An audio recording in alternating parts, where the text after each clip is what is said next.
Hello, we're going to do lesson 8, polynomials, graphing linear equations, and the intercept and slope method. So let's start by reviewing what is a polynomial. Remember, poly means many, and nomial means terms.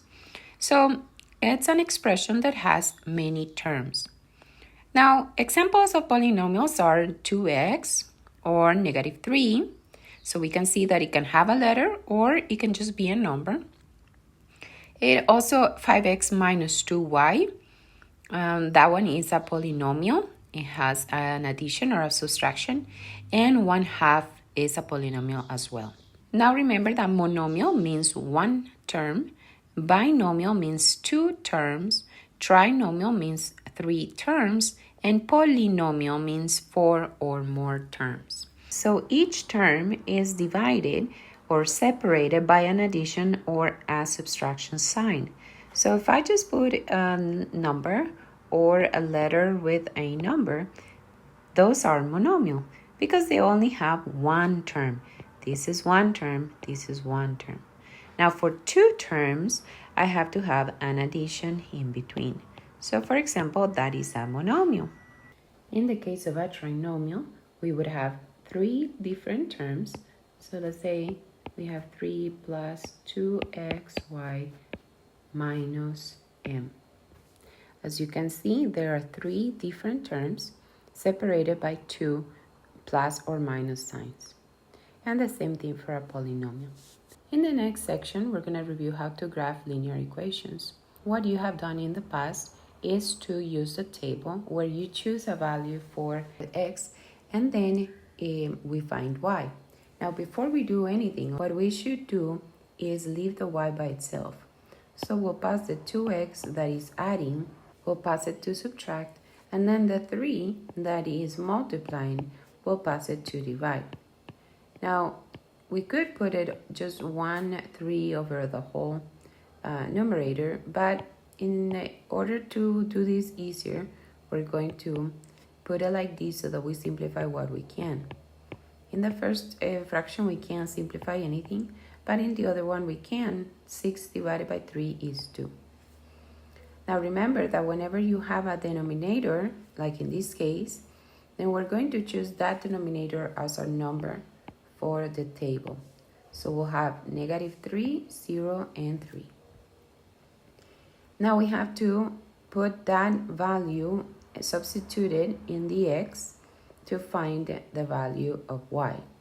So for the first one, whenever x is -3, we're going to have 2/3, -2/3 times -3 plus 2. That equals 2 plus 2, which is 4. And we will put the 4 next to a -3. Then for 0, we do the same thing. We multiply -2/3 times 0, which is 0. And then we have the 2, so the answer is 2. And finally, with 3, we multiply -2/3 times 3, that is -2, plus 2 equals 0. So now we have to graph those points in our graph. And the first one, -3, we move -3 here, and 4 is 4 up. So as the first point, 0, 2 is don't move left or right, just go up 2. And 3, 0 is just move 3 units to the right and nothing up or down. So that's the point there. And there's our line that we do with a ruler or something to connect the 3 points as straight as we can.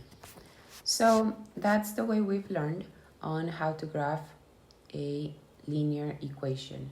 We use the table, we choose the numbers that best work for our equation, then we substitute the values of x in the equation to find the value of y, and once we have all 3 points, we graph them in the coordinate system.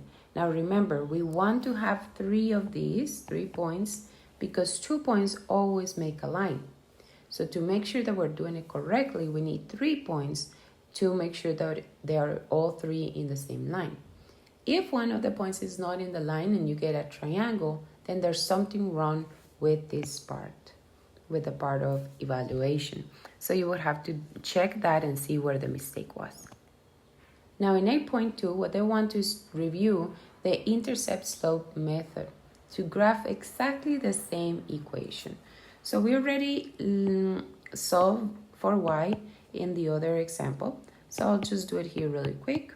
So what we have to remember that in the intercept slope method, we're going to use the intercept, which is b, and the slope to graph.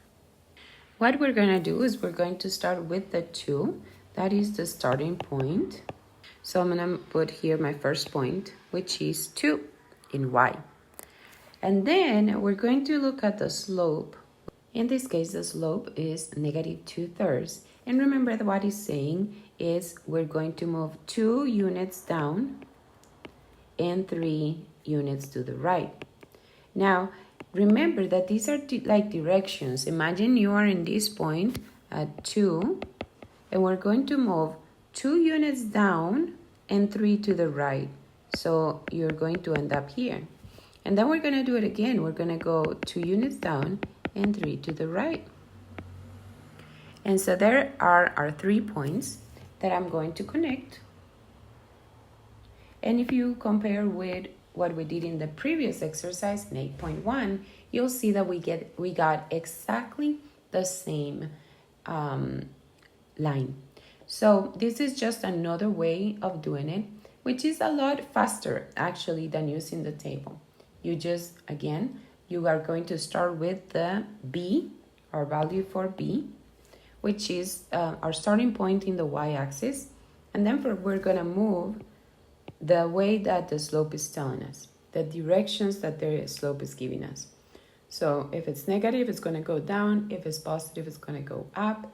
And then the one in the denominator always tells us to move right. So let's do just one more example. And we're going to use the intercept slope method to graph this equation. So in this equation, since we already have it solved by y is by itself, it is ready to start graphing. Our b is the intercept, and that's going to be where we start. And so I'm going to look for b in the y-axis, always the y-axis. And then we're going to do the slope. The slope is negative 2.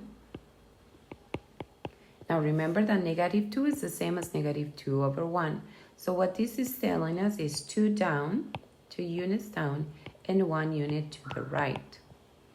So again, I'm going to start from the negative 1, and I'm going to move 2 units down and 1 to the right. And that's where my next point goes. And then 2 units down and 1 to the right. And that's where the next point goes. Now notice that I don't know what's happening on the second quadrant, so I can do the opposite movement. Instead of 2 down, 1 right, I can do 2 up and 1 left.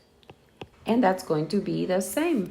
If we go up 2, 1 to the right, and up 2, 1 to the right, all those points are going to be in the same line.